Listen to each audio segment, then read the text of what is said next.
Our next keynote speaker tonight is Kashif Rana. Kashif Rana is CFO of ACWA. Before joining ACWA, he was working with ACWA AS Director Project Finance and with AES Corporation as CFO of Middle East region. So may I please invite Kashif to share the solution he has to global challenges. Kashif. Assalamu alaikum everyone. It's a great honor to be here, distinguished guests, among the presence of these people, and obviously among you as well. Now, Dr. Ahmed has mentioned so many good things that SOCPA is doing, and I really would like to thank SOCPA for undertaking this thing, because for us as a company as well, as we continue expanding, we believe IFRS is the way forward. There is absolutely no other way for any of us as an industry, I think, to meet the global requirements of expanding around the world. So we really think this is an excellent thing and step forward, and thank you very much for at least helping us out with this project.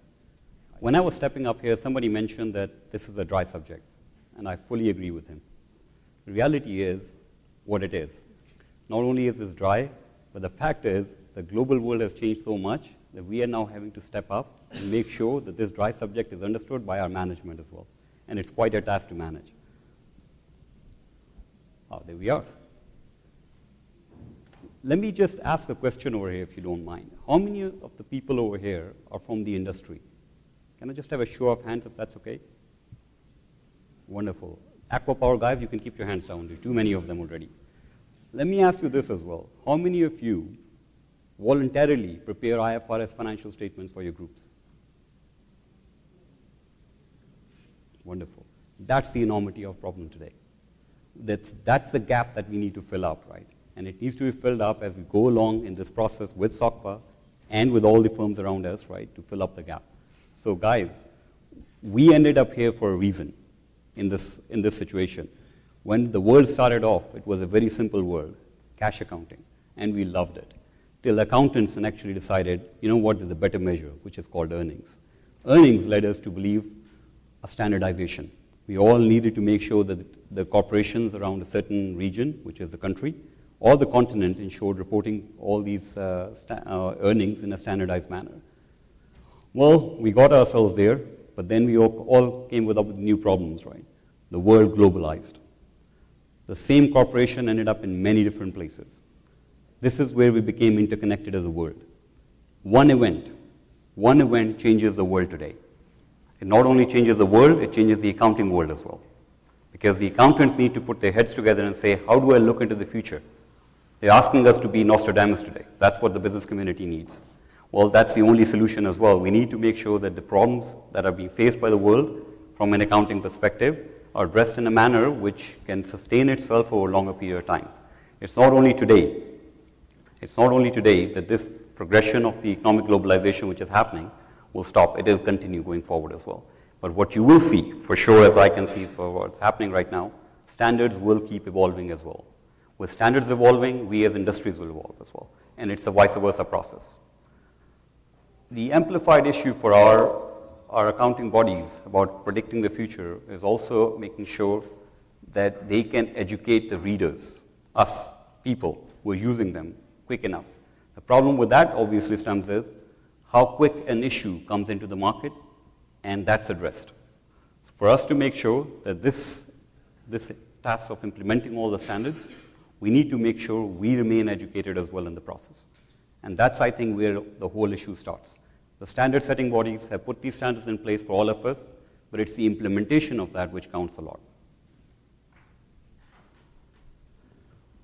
A lot of people have said one size doesn't fit all. Well, too bad, because these standards establish and are out there to do exactly that. We will hear accountants, we will hear industries, we will hear people at times saying, well, this doesn't apply to my business. Well, too bad, because again, that's what the plan is. It should apply across the industries. You, as people out there who are working in the industries as well, we shouldn't be made to make the statements that we are different. We are unique as an industry. So this accounting solution, which has been presented in the accounting standard, shouldn't apply to us. Well, that's music to the ears of all the audit firms out here.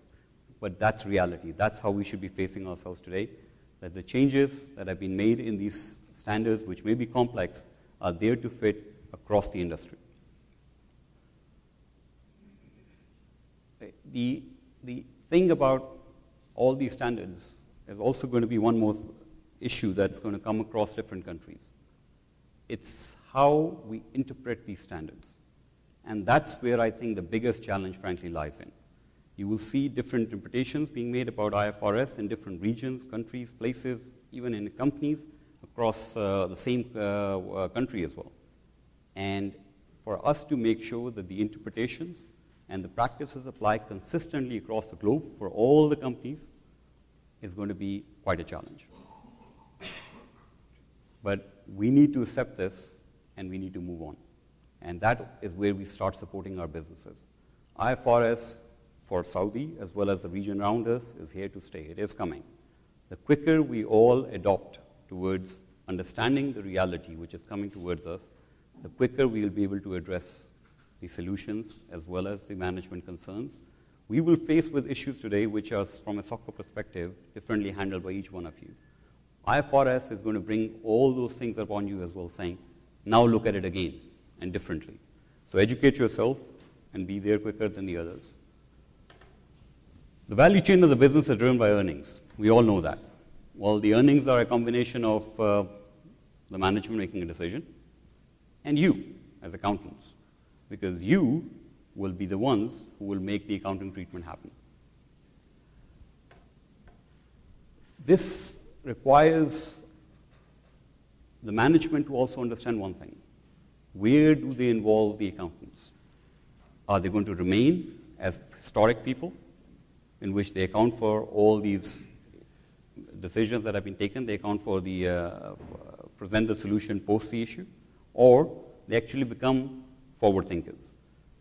There have been situations where obviously we have seen these issues happening around the world where the accountants have been blamed and said, you did not set standards strong enough to make sure this didn't happen. Well, regulations will keep coming and they are required to keep coming for all industries across. But we need to also accept the fact that the more information we disclose to our stakeholders, the better it will reflect on, the transparency of that will reflect on the share price of the company. And that to me is a very important factor. We can be the ones making the decisions, we can have the management making the decision, we can have that reflected on the accounting front, but if the decision that you make is not communicated across the readers and the users of your financial information, it's pretty much useless because they will not reflect that in the share price. And that's exactly what the stakeholders want to see. They want to see the management decision, if it's a good one. Well, why do they keep saying it's a good one, but their share price doesn't seem to be reflecting on that? There are many other considerations, but we can ignore that for now, but this is one of the things that we need to be also focused on. Get your disclosures up. And that's what IFRS is going to do. SOCPA, is, Dr. Ahmed mentioned a very important fact. He said they're increasing disclosures. Well, this is good news to me.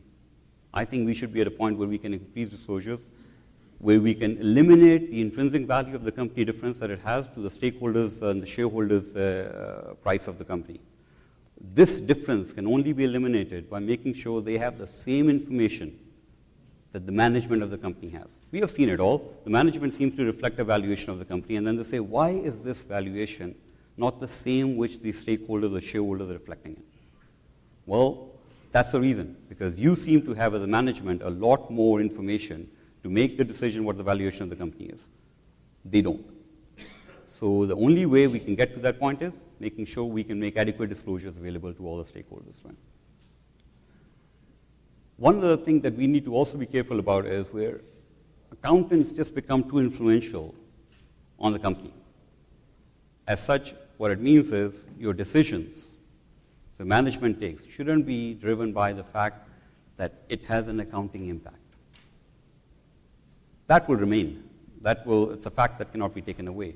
But by involving us early enough in the process, what we can make sure is that either we disclose enough information about that decision so that it's, even if there's no immediate earnings impact, the impact can be realized to the share price, reflecting the stakeholders, actually reflecting the fact that this will come through in the future. So the valuation of the company, which you have done in terms of a DCF or in terms of a PE, where you believe that this is how we should be valued in terms of all the decisions that we made, well, that will only go away if you're able to inform you as readers of the information as well as to what the decision was. So address your stakeholders' issue in advance. That may be one of the things that we will all be required to do. And in our company, one of the things we have been preaching all along is make the decisions by involving us. Don't ask us to make the decisions because we are not commercial decision makers yet. We can tell you what your decision will do, but we cannot tell you whether a decision should be taken or not. And that's an important distinguishment that we should always have, because we shouldn't ask the company to stop a decision just because of the fact it doesn't have bottom line impact for you. Returns are back-ended for many of the industries that I've seen. Well, I'm in the power and water generation industry. We don't have earnings coming up front, but that doesn't make it a bad decision. But the fact is, if you let the readers know that's how the industry works and that's how our contracts are structured, they should give you value for it early on.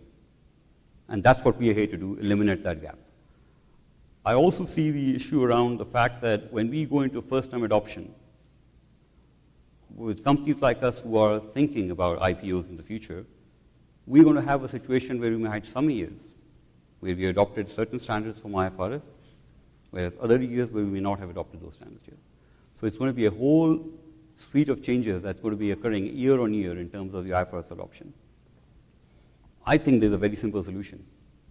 Start doing IFRS today. You don't need it, but you have it. You prepare it, you make sure that you are ready for IFRS even before IFRS actually comes into the picture. And that's where we can bring the biggest change, because once the management knows what the difference their decision is going to make in terms of the accounting standard application that's going to come 3 years down the road, they will start making sure that that decision reflects that within their investments. So, gents, I would still suggest that regardless where the project goes, and we really compliment SOCPA for going towards that within the next 5 years, we should start thinking about IFRS today, prepare it, and move forward with it. As a group, well, obviously the management needs an education.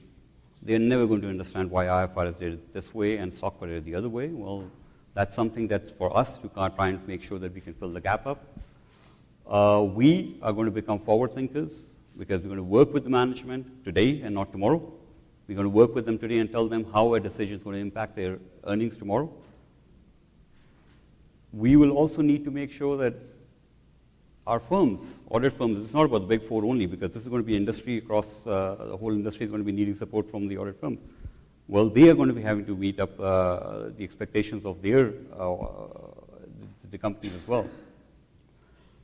And one of the challenges which SOCPA obviously has is trying to make sure they can merge IFRS and the Zakah regulations. For industry like us, we are faced with these issues much more. All our projects are power generation, contract generation kind of projects. Leasing standard becomes a big issue for us. The one way we have obviously worked with is go to the DZIT, try and explain to them how this thing is affecting us by converting a build, own, operate, transfer project into a notional lease and putting a lease receivable in the books and disallowing it and then putting Zakah on it is not going to help investment decisions. It's not an issue not only for us, it's an issue for every competitor from within Saudi who's trying to do these projects. If you start building the price of this extra Zakah into the proposal, the whole pricing goes up significantly. The business does not remain competitive anymore. So that's one of the bigger issues also that as an industry, I think that needs to be addressed. And I'm hoping that SOCPA, working with GZIT, will be helping us to address some of the issues that IFRS will bring for us, and hoping that GZIT can be made to evolve along with all the changes that SOCPA is trying to make within the country. So yes, the challenges are global for us, but it's not only accounting which is the solution. I think it's us as accountants. We are the ones who are coming to the rescue and making sure we can deliver value to the stakeholders involved. Thank you, gents.